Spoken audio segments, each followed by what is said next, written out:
The landing gear ripped away at 1,240 feet. The captain collapsed with a heart attack. And the only person who could help was a 17-year-old student pilot with just 68 hours of training, who had never flown anything larger than a 4-seat trainer.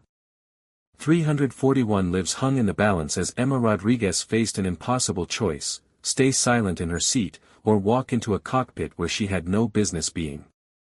Before you watch full story, comment below from which country are you watching. Don't forget to subscribe for more amazing stories.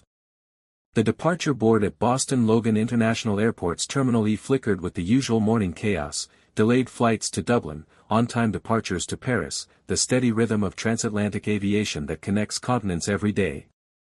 Gate B-22 displayed the routine information that 341 people would glance at without really seeing: Transatlantic Airways Flight 2847, Boeing 767-300ER, service to London Heathrow, scheduled departure 7:15 a.m. Eastern Standard Time, arrival 7 p.m. local time.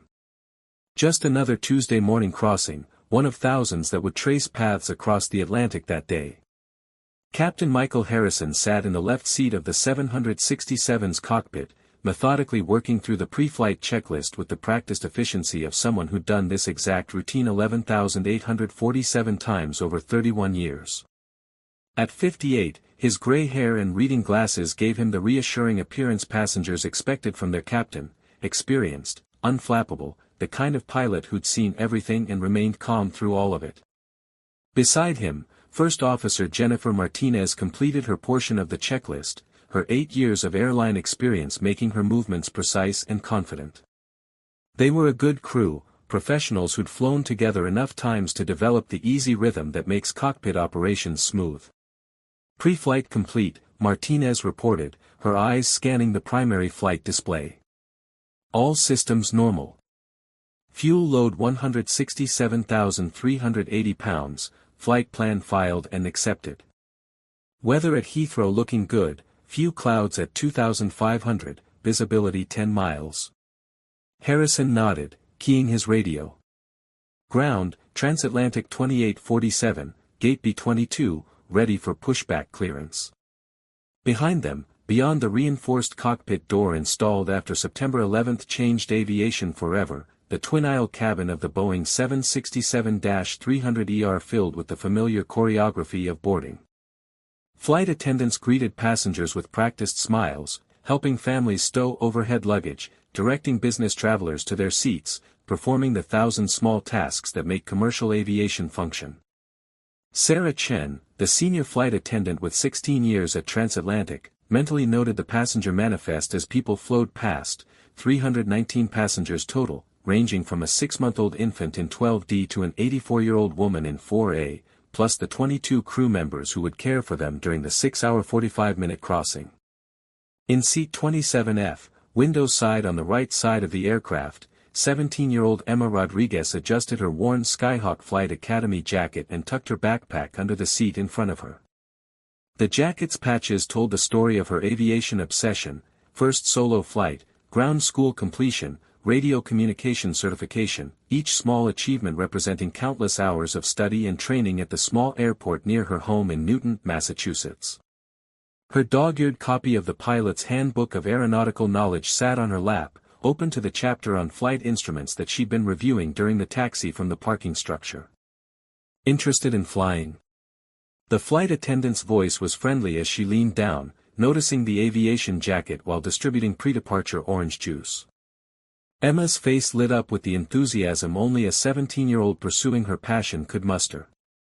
Yes, ma'am. I'm working on my private pilot certificate. I have 68 hours logged so far. I've soloed in both the Cessna 172 and Piper Cherokee. Hoping to get my license next spring. That's wonderful. The attendant's smile was genuine. We always need more pilots, especially young women. Keep at it. The businessman in 27E, mid-40s, expensive suit, already working on his laptop, glanced up briefly and nodded politely before returning to his spreadsheets. The young mother in 27D, wrestling with a squirming toddler, looked relieved that the teenager next to her seemed quiet and well-behaved rather than the stereotype of disruptive youth. Emma was just another passenger among 341 souls, unremarkable except for her aviation jacket, nobody suspecting that this high school senior carrying barely adequate training would soon face a crisis that would test every hour of that experience. Emma had texted her parents from the gate 15 minutes earlier, boarding now. Aircraft looks great, 767 to 300. I'll text when we land. Love you both. The message a 17-year-old traveling alone sends to reassure worried parents. Her father had dropped her at Logan at 5:30 a.m., reminding her 3 times to text when she arrived at Heathrow.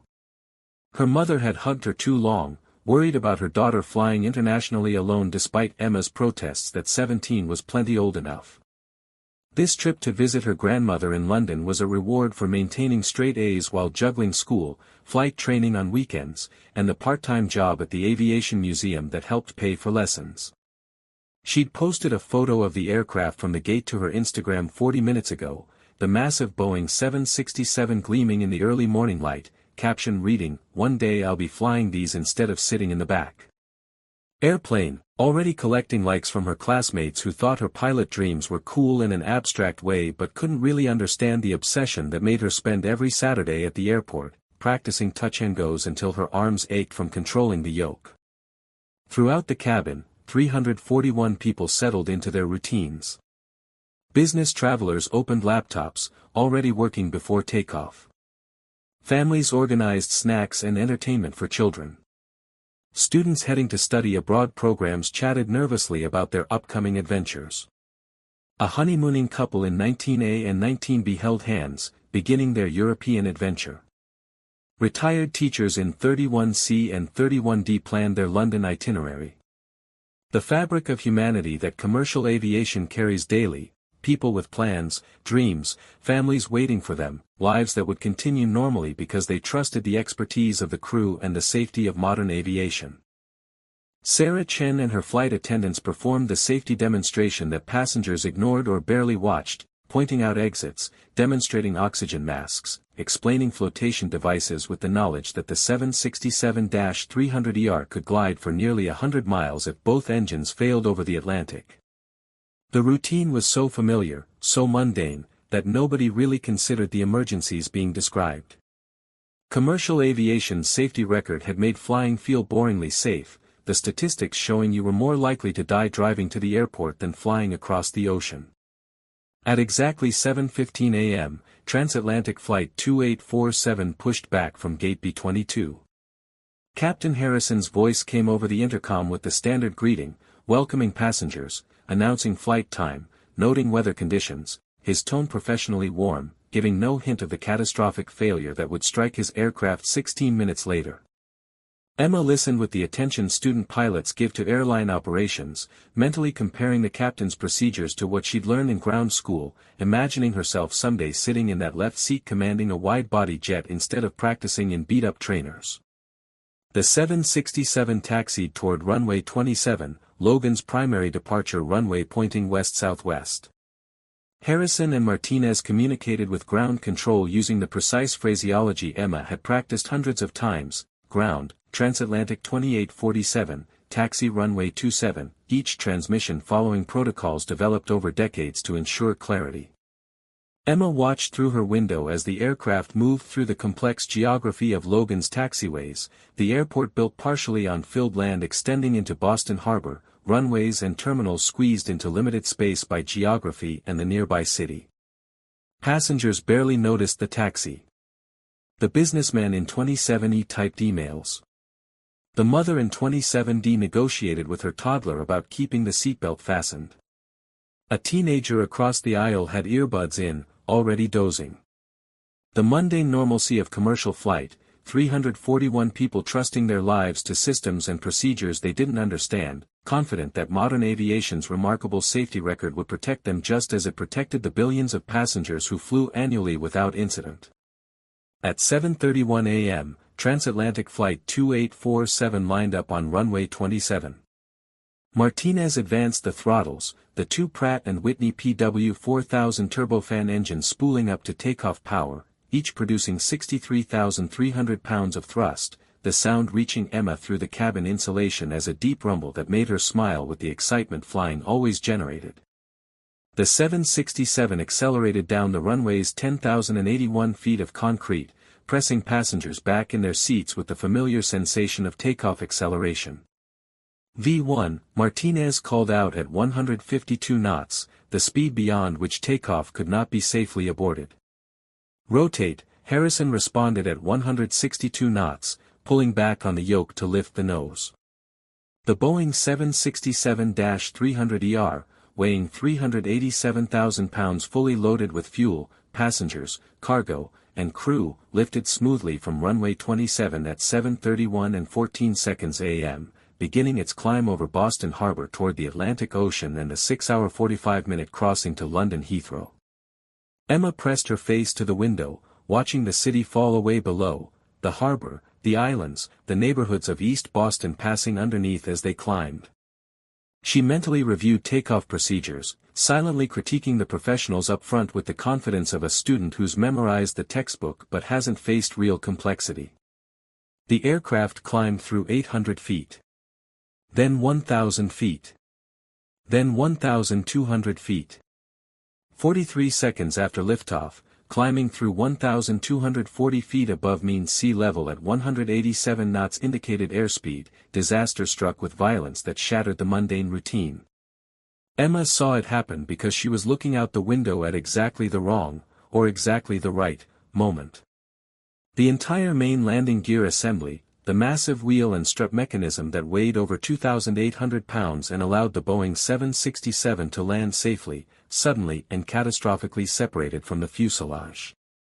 Not a failure of deployment systems, not hydraulic problems with retraction, but actual structural detachment, the entire assembly simply tore away from its mounting points, ripping free of the aircraft in a spray of metal fragments, hydraulic fluid, and structural components that tumbled away toward the densely populated neighborhoods of East Boston below. Emma's brain refused to process what her eyes showed her. Landing gear didn't just fall off. Aircraft didn't shed critical components during normal operations.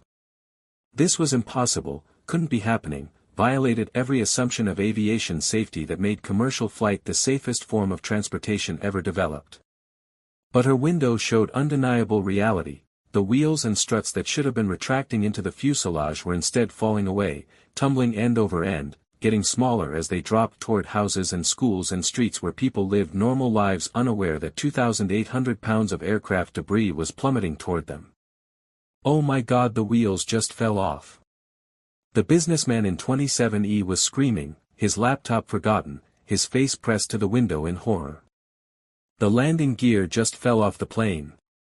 The mother in 27D pulled her toddler close, crying, not looking out the window because she didn't need to see what happened to understand the screams around her meant something terrible. Across the aisle, other passengers who'd witnessed the separation were shouting, some standing despite the seatbelt sign, the careful order of commercial aviation dissolving into chaos as people processed what they'd seen. Emma sat frozen, her aviation training suddenly providing knowledge she desperately didn't want. She knew what landing gear did, understood that aircraft without landing gear couldn't land normally, recognized that Flight 2847 now faced the kind of emergency that made newspaper headlines and accident investigation reports. Her 68 hours of training hadn't prepared her for this. Student pilot ground school covered engine failures and radio problems and basic emergencies, but catastrophic structural failure of a commercial jet wasn't in the curriculum because it wasn't supposed to happen. In the cockpit, warning alarms flooded the flight deck. Master caution lights illuminated. The primary hydraulic system pressure dropped toward zero as ruptured lines bled fluid into the slipstream where the landing gear had torn away. Backup flight control systems automatically engaged, struggling to compensate for sudden loss of hydraulic pressure. The 767's advanced fly-by-wire systems prevented immediate loss of control, but Harrison and Martinez faced instrument panels screaming that their aircraft was dying. What the hell was that? Martinez's voice was controlled professional panic. Hydraulic system 1 showing zero pressure. Backup system compensating. Flight controls responding but degraded. Harrison's hands moved across switches and controls, executing emergency procedures from memory while his eyes scanned instruments looking for the source of failure. Landing gear indication showing, Christ, we've lost the main gear. Complete separation. How is that even possible? Transatlantic 2847, Boston Tower, we have multiple reports of debris falling from your aircraft. What is your status? The controller's voice carried the careful calm of someone trained to handle emergencies but recognizing this was unusual even by emergency standards. Harrison keyed his radio, his voice the practiced professional calm that passengers needed to hear. Tower, Transatlantic 2847, we've had catastrophic failure of our main landing gear assembly. Complete structural separation. We're declaring an emergency and need immediate vectors back to Logan. We'll need emergency equipment standing by. The controller's response came quickly. Transatlantic 2847, cleared for immediate return to Boston Logan. Emergency equipment is being alerted. Runway 27 will be cleared for your approach. Can you confirm you have no landing gear whatsoever? That's affirmative, Tower. Complete loss of main landing gear. We'll need to perform belly landing. We're going to need time to coordinate and burn fuel. Harrison's voice remained steady, but his hands betrayed tension as they moved across controls. He keyed the intercom, knowing 341 people needed to hear something that wouldn't cause complete panic while being honest about the severity. Flight attendants, please take your seats immediately. He paused, choosing words carefully. Ladies and gentlemen, this is Captain Harrison. We've experienced a mechanical issue with our landing gear and will be returning to Boston Logan. The situation requires our full attention. Please remain calm and follow all crew instructions. Flight attendants will brief you on emergency procedures shortly. Mechanical issue. Such bland corporate language for complete structural failure that meant their aircraft couldn't land normally. Emma recognized the euphemism from her training. Pilots were taught to communicate with passengers calmly even during crises, to avoid panic that could make emergencies worse. But she'd seen what happened. There was no mechanical issue to fix, no backup system to deploy. The landing gear was gone, scattered across East Boston, and Flight 2847 would eventually have to slide onto a runway on its belly without wheels. Harrison turned to Martinez, his voice dropping below intercom range. Jennifer, we need to coordinate with maintenance, run through the checklist for belly landing. We've got about 3 hours of fuel, so we have time to set this up properly. Get the senior flight attendant up here, we need to brief the cabin crew on emergency procedures. But as he spoke, Harrison's face suddenly contorted. His left hand clutched his chest, his right hand gripping the yoke as pain exploded through him with intensity that no amount of training could prepare for. 58 years old, 3 decades of airline flying, 11,847 flights completed safely, and massive myocardial infarction struck at precisely the worst moment of his career. Michael. Martinez saw her captain slumping forward, watched his hand slide from the yoke, recognized immediately what was happening. Michael, stay with me. Harrison's consciousness fled within seconds, his body held upright only by his harness, his vast experience suddenly unavailable when his aircraft needed it most. Martinez grabbed the yoke, her training taking over even as her mind screamed at the impossibility. She was now alone managing a wide-body aircraft with 341 people aboard, no landing gear, degraded hydraulic systems, and her captain dying beside her. Transatlantic 2847, Boston Tower, confirm your status. The controller's voice carried new urgency, having heard the cockpit chaos over the open radio channel. Martinez fought to keep her voice steady. Tower, 2847, we have an additional emergency. Captain is incapacitated, medical emergency. I'm taking command. I need immediate medical support standing by when we land. She paused, her hands shaking as she reached for the intercom. And I need any qualified pilots aboard this aircraft identified immediately. She keyed the cabin intercom, and 341 people heard the words that transformed routine emergency into desperate crisis. This is First Officer Martinez. I'm taking command of this aircraft. The captain has suffered a medical emergency. Her voice broke slightly before she forced control back. I need any pilots on this aircraft to identify themselves to the flight attendants immediately.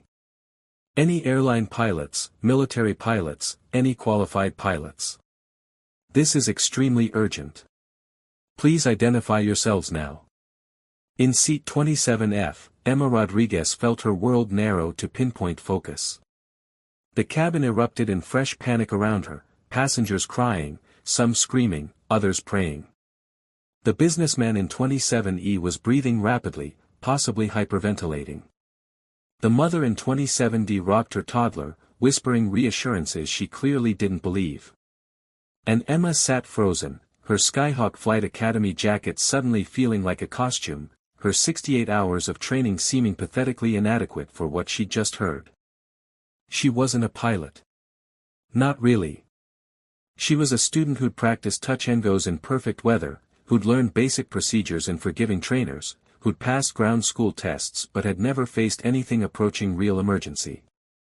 The largest aircraft she'd flown was a 4-seat Piper Cherokee. She'd never operated jet engines or hydraulic systems or any of the complex technology that made Boeing 767s function. She'd never landed anything bigger than 2,400 pounds, and Flight 2847 weighed 387,000 pounds fully loaded. But nobody stood up. No airline pilots returning from vacation, no military aviators heading to assignment, no experienced pilots coming forward to help the overwhelmed first officer alone in the cockpit. Sarah Chen, the senior flight attendant, moved through the cabin with controlled urgency, asking passengers directly if anyone had pilot training, getting head shakes and frightened stares but no qualified help. Emma's hand moved to her pocket, feeling the hard plastic of her student pilot certificate. 68.3 hours logged. 23.7 hours solo. Successful completion of ground school. Basic understanding of aviation principles and procedures. It was nothing compared to what this crisis demanded, but it was more than anyone else aboard apparently had. She stood up, her legs shaking, her voice barely audible over the cabin chaos. I have pilot training. Sarah Chen turned sharply, hope and doubt warring on her face as she took in the teenager in the aviation jacket. You're a pilot. Student pilot, Emma forced herself to say clearly. 68 hours total time. I've soloed in single-engine aircraft.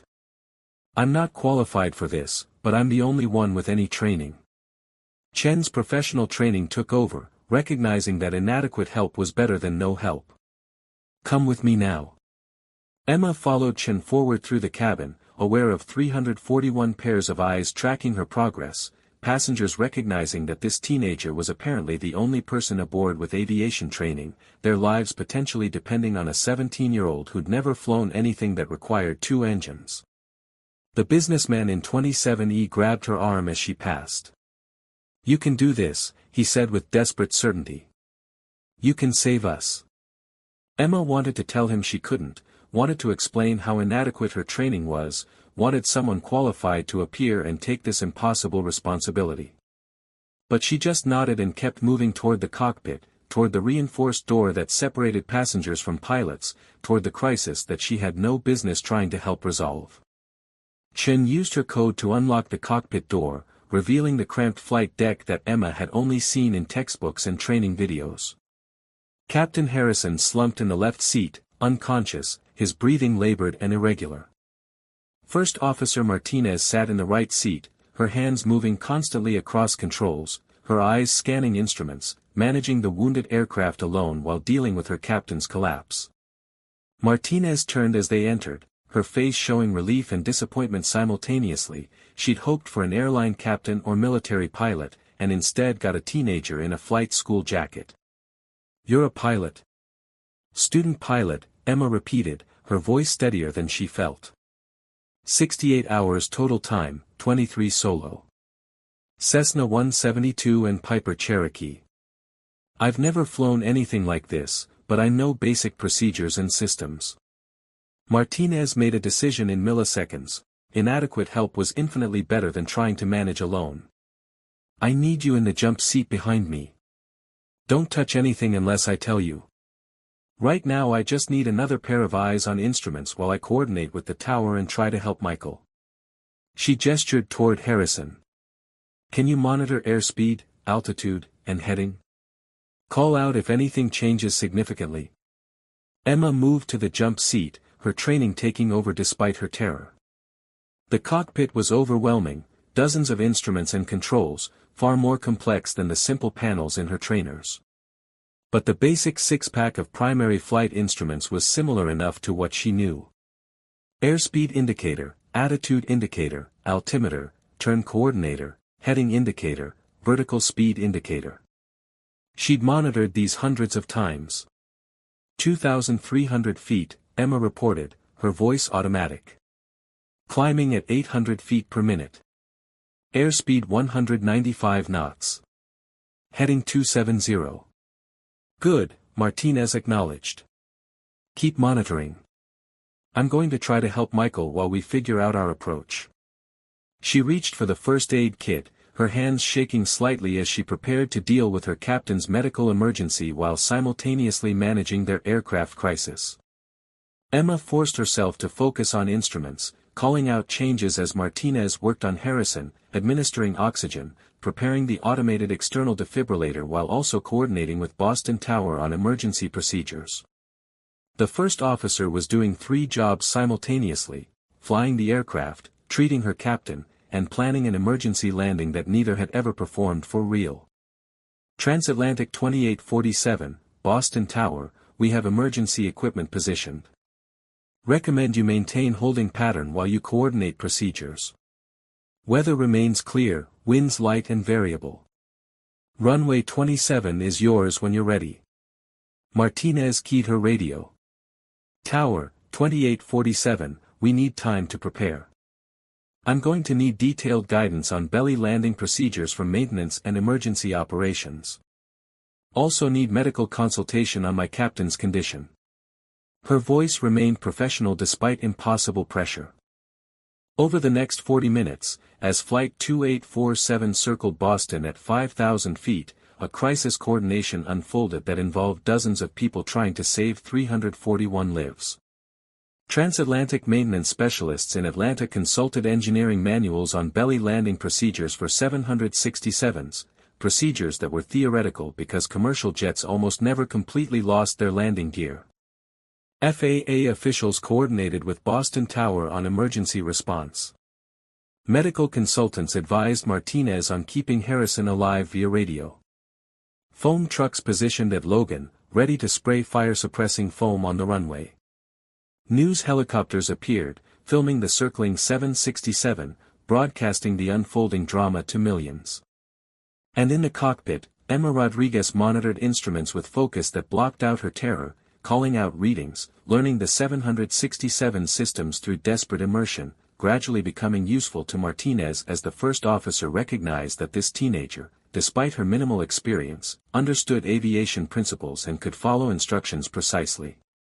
Emma, Martinez said after the third circuit of their holding pattern, I need to be honest with you.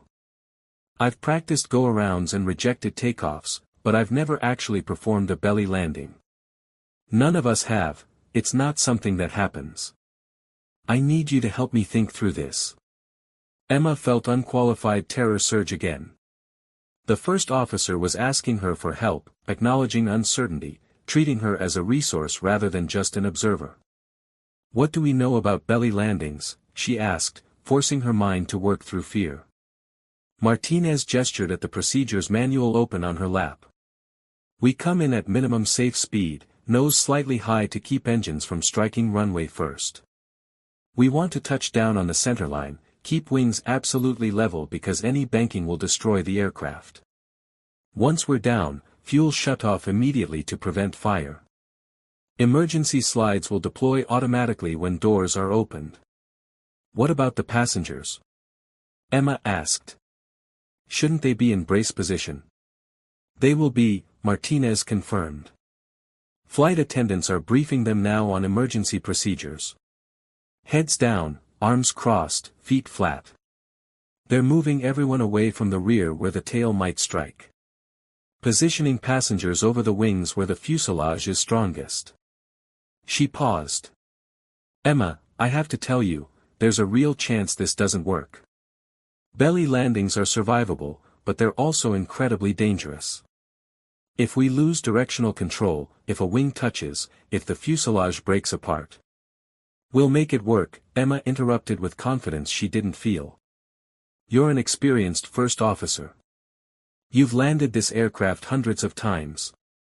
This is just landing without wheels, same principles, same procedures, just more careful. Martinez smiled slightly, recognizing that the teenager was trying to boost her confidence. Okay. Let's walk through this. I need you to monitor instruments during approach. Call out airspeed and altitude every 5 seconds once we're on final. If you see anything unusual, anything at all, tell me immediately. For the next 30 minutes, they reviewed procedures. Martinez practiced approaches, climbing back to 5,000 feet between attempts, building muscle memory for the final landing that would determine 341 lives. Emma watched instruments, learning the 767's behavior, recognizing how different it was from her small trainers, the inertia of 387,000 pounds, the momentum that couldn't be quickly changed, the careful planning required for every adjustment. Behind the locked cockpit door, flight attendants prepared passengers for emergency landing. Sarah Chen and her team moved through the cabin with professional calm that masked their own terror, demonstrating brace positions, reviewing emergency exit procedures, repositioning passengers for maximum safety. The cabin was eerily quiet now, the panic had burned itself out, replaced by grim determination or resignation. Parents held children. Spouses held each other. Strangers offered comfort across seatbacks. The businessman from 27E helped the young mother with her toddler, making sure the child's seatbelt was secure. Human connection in crisis, everyone recognizing they faced this together. Emma caught herself thinking about her parents, her father who dropped her at Logan that morning, her mother who'd worried about her traveling alone, both of them expecting a routine text saying she'd landed safely at Heathrow. Instead they'd probably heard by now, seen the news coverage, knew their daughter was trapped on a doomed aircraft. She wished she could tell them she loved them, wished she'd hugged them longer, wished for impossible things while instruments demanded her attention. Transatlantic 2847, Boston Tower, are you ready for your approach? The controller's voice was gentle, recognizing that the crew needed to make this decision. Martinez looked at Emma, and Emma saw in the first officer's eyes the same terror she felt but also determination that they would do this together. Tower, 2847, we're ready. Please clear the runway and confirm all emergency equipment is positioned. 2847, runway 27 is cleared. All emergency equipment is standing by. Winds are calm, visibility unlimited. We're with you all the way. Martinez took a deep breath. Okay, Emma, this is it. I need you focused on instruments. Call out airspeed and altitude every 5 seconds once we're below 500 feet. If you see anything unexpected, tell me immediately. Don't worry about interrupting me. Your job is to be my extra pair of eyes. I understand, Emma said, her voice steady. I'm ready. Martinez began the descent, reducing power, configuring the aircraft for landing despite the missing landing gear. The 767 descended through 4,000 feet, then 3,000, following the glide slope toward runway 27. Emma watched the instruments with laser focus, calling out readings, her voice automatic despite her racing heart. 1,000 feet, 180 knots. 800 feet, 175 knots. 500 feet, 165 knots. Martinez's hands were steady on the controls, making tiny adjustments, keeping the aircraft perfectly aligned with the runway centerline. Below them, Logan Airport appeared, the long ribbon of runway 27 covered with fire-suppressing foam, emergency vehicles positioned along the sides, hundreds of firefighters and rescue personnel waiting for impact. 300 feet, 160 knots. 200 feet, 155 knots. They dropped below the buildings, the runway rushing up to meet them, the moment of truth seconds away. Emma could see foam on the runway, could see emergency vehicles, could see the ground approaching at impossible speed. 100 feet, 150 knots. 50 feet, 145 knots. Nose is up. Looking good. Martinez flared slightly, raising the nose, bleeding off the last speed. The Boeing 767's fuselage, without landing gear to cushion the impact, struck the foam-covered runway with force that shook the entire aircraft. Metal screamed as the belly scraped concrete at 140 knots, engines tearing away as they contacted the runway, the aircraft sliding down the centerline in a shower of sparks and torn metal and burning friction. Emma was thrown forward against her harness, the world becoming violence and noise and terror that lasted seconds and felt like hours. The 767 slid for what felt like miles, losing speed, staying miraculously level, Martinez's skill keeping the wings from touching that would have cartwheeled them into catastrophic destruction. And then, impossibly, they were stopped. The aircraft sat on the runway, tilted at an angle without landing gear, engines torn away, fuselage scarred and damaged, but fundamentally intact. Alive. They were alive. Fuel shut off. Martinez yelled, her hands moving across controls, shutting down all systems that could spark fire. Emma, help me with Michael. They unbuckled, moving to Harrison who was still unconscious but breathing. Through the cockpit windows, Emma could see emergency vehicles racing toward them, firefighters spraying foam, the massive emergency response that would evacuate 341 people from an aircraft lying on its belly. The cabin door burst open and Sarah Chen appeared. We're evacuating. Slides are deployed. We need to move now. Martinez and Emma supported Harrison between them, moving him toward the cockpit door. Behind them, passengers were already sliding down emergency chutes, the evacuation proceeding with remarkable order considering what they'd just survived. The businessman from 27E helped the mother with her toddler. Students helped elderly passengers. Strangers became helpers, humanity at its best in crisis. Emma followed Martinez down the slide, her legs weak, her mind struggling to process survival. Firefighters grabbed them, pulling them away from the aircraft, directing them toward ambulances and safety. She looked back at the Boeing 767 lying wounded on the runway, nose in the air, belly torn, engine scattered, but intact enough to have protected 341 lives. Later, after the medical checks and the interviews and the initial shock wore off, Emma sat with her parents in a Logan Airport office and tried to explain what had happened. Her father held her so tight she could barely breathe. Her mother kept touching her face as if confirming she was real. The news was already calling her a hero, saying she'd helped land the plane, crediting her student pilot training with saving hundreds of lives. But Emma knew the truth. First Officer Martinez had saved them, her skill and courage making the impossible landing work.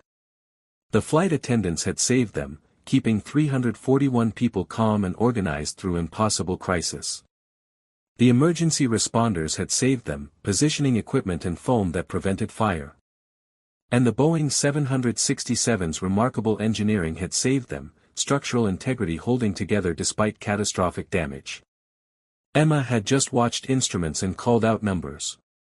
She'd just been present when someone needed an extra pair of eyes.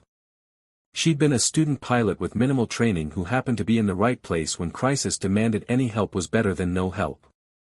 But as she sat with her parents, as she watched news coverage showing the damaged 767 being examined by investigators, as she thought about 341 people who would go home to their families because a combination of skill and luck and human cooperation had worked impossibly well, Emma felt something shift inside her.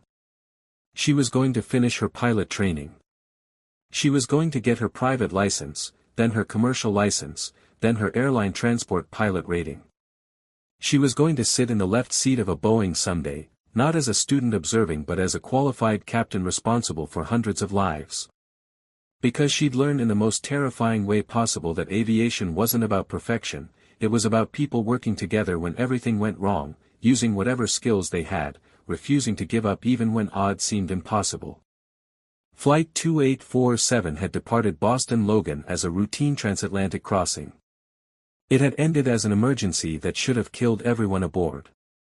But 341 people survived because a first officer refused to quit, because flight attendants kept passengers calm, because emergency responders did their jobs brilliantly, and because a 17-year-old student pilot happened to have 68 hours of training when someone desperately needed help. Emma Rodriguez went back to Newton, Massachusetts, back to high school and weekend flight lessons and the routine of teenage life. But she carried with her the knowledge that sometimes ordinary people are called to do extraordinary things, and the training we think is inadequate might be exactly enough when crisis demands we show up and do our best. 6 months later, on a perfect spring morning at Skyhawk Flight Academy, Emma passed her private pilot check ride with the FAA examiner. Her logbook showed 128.7 hours total time. Her instructor hugged her and handed her the certificate that proved she was now, officially, a pilot. As she drove home with the certificate in her pocket, Emma thought about Captain Harrison, who'd recovered from his heart attack and retired from flying. She thought about First Officer Martinez, who'd been promoted to captain and written Emma a letter thanking her for being there. She thought about the businessman from 27E who'd sent her a card telling her she'd saved his life. She thought about all 341 people who'd walked away from Flight 2847 alive. The National Transportation Safety Board investigation took 8 months to complete. The final report determined that a manufacturing defect in the landing gear attachment points, combined with metal fatigue undetected during routine inspections, had caused the catastrophic structural failure. Boeing issued service bulletins requiring enhanced inspections of all 767 landing gear assemblies worldwide. The specific manufacturing facility responsible implemented new quality control procedures. 3 engineers lost their jobs. Regulations changed. The aviation industry learned and adapted, as it always did after accidents revealed weaknesses in systems everyone had assumed were perfect. Emma testified at the NTSB hearing, describing what she'd witnessed and her role in the cockpit. The investigators treated her respectfully, recognizing that her presence, however minimally trained, had allowed Martinez to focus on flying rather than dividing attention between controls and monitoring. The report specifically noted that the availability of a student pilot to assist with instrument monitoring, though unconventional, provided valuable support to the first officer during a crisis requiring complete focus on aircraft control. Transatlantic Airways offered Emma free flights for life. She politely declined, explaining that accepting would feel like profiting from tragedy. Instead, she asked them to establish a scholarship fund for aspiring pilots from underrepresented backgrounds, using the media attention to create something positive from the crisis. The airline agreed, establishing the Flight 2847 Memorial Scholarship, funding flight training for 20 students annually. Emma became the first recipient, her remaining training costs covered completely. First Officer Jennifer Martinez, now Captain Martinez, invited Emma to visit her at Transatlantic's training facility in Atlanta. Emma spent a weekend in the Boeing 767 simulator, Martinez teaching her the system she'd desperately monitored during the emergency, explaining the complexity of jet operations, showing her the difference between flying trainers and commanding commercial aircraft. They walked through the entire Flight 2847 emergency again in the simulator, Martinez demonstrating the decision points, explaining what she'd been thinking during each phase, helping Emma understand the crisis from the captain's perspective. "You know what saved us?" Martinez asked as they sat in the simulator during a break, overlooking the mock cockpit that looked identical to the one they'd shared during the emergency. "It wasn't any one thing. It was everything working together, my training, your willingness to help, the flight attendants keeping passengers calm, the emergency responders at Logan, the aircraft's structural integrity, even the weather being perfect that day. Aviation safety is never one person being a hero. It's dozens of systems and hundreds of people all doing their jobs correctly when everything goes wrong." Emma nodded, understanding more deeply now. "I felt so inadequate in that cockpit. I kept thinking my training wasn't enough." "It wasn't," Martinez said bluntly, then smiled at Emma's shocked expression. And that's okay. Nobody's training is enough for every crisis. We do our best with what we have, we ask for help when we need it, and we trust that the systems will support us. You could have frozen. You could have refused to help. Instead, you showed up and did what you could. That's what made the difference. The media attention gradually faded, as it always does. Flight 2847 became another aviation incident, studied in flight schools and cited in safety seminars, the dramatic story reduced to bullet points in PowerPoint presentations about crisis management and the importance of crew resource management. Emma returned to being a regular teenager who happened to have an extraordinary story, though she noticed people treating her differently, the weight of having survived something that should have killed everyone aboard, the burden of being called a hero for doing something she still felt was inadequate. Her grandmother in London, whom Emma had been traveling to visit when the crisis occurred, came to Boston instead that summer. They spent 2 weeks together, not talking much about Flight 2847 but instead focusing on ordinary things, visiting museums, walking through parks, eating at restaurants, living the normal life that 341 people nearly lost. Her grandmother, who'd survived the London Blitz during World War II, understood something about trauma and survival that Emma was only beginning to grasp. "You'll carry this with you forever," her grandmother said one evening as they watched sunset from Boston Harbor, near the flight path where Flight 2847 had departed that October morning. "Not as a burden, but as knowledge. You know now what most people never learn, that life is fragile, that ordinary moments can become extraordinary without warning, that we're all more capable than we believe when crisis demands our best. Don't waste that knowledge, Emma. Use it to live fully, to pursue what matters, to show up for people who need help even when you feel inadequate." Emma thought about those words often in the months that followed. She continued her flight training with renewed purpose, not because of the media attention or the scholarship or the recognition, but because she'd discovered something about herself in that cockpit. She could function under impossible pressure, she could contribute even when terrified, she could be useful when people needed help. Those qualities would serve her whether she flew planes or pursued any other path. By her 18th birthday, Emma had 200 hours logged and was working toward her instrument rating. She'd been accepted to Embry-Riddle Aeronautical University with a full scholarship. The businessman from seat 27E, whose name was David Chen, had become a family friend, often joining them for dinner and telling anyone who'd listen about the teenage pilot who'd helped save his life. The mother from seat 27D sent Emma photos every few months of her toddler growing up, each message thanking Emma for making it possible. And Emma Rodriguez, 17-year-old student pilot who'd become an unlikely hero, looked up at the aircraft crossing overhead and smiled, knowing that someday she'd be up there with them, carrying passengers safely across the sky, and that she'd do it with honor and skill born from the most terrifying day of her life. The investigation concluded. The scholarship fund grew. Captain Harrison recovered and occasionally met Emma for coffee, sharing stories from his decades of flying, offering advice about aviation careers, becoming an unlikely mentor to the student who'd been in his cockpit during his final flight. First officer, now captain, Martinez flew regularly, her experience with Flight 2847 making her a sought-after instructor for emergency procedures training, teaching other pilots what she'd learned about staying calm when everything goes wrong.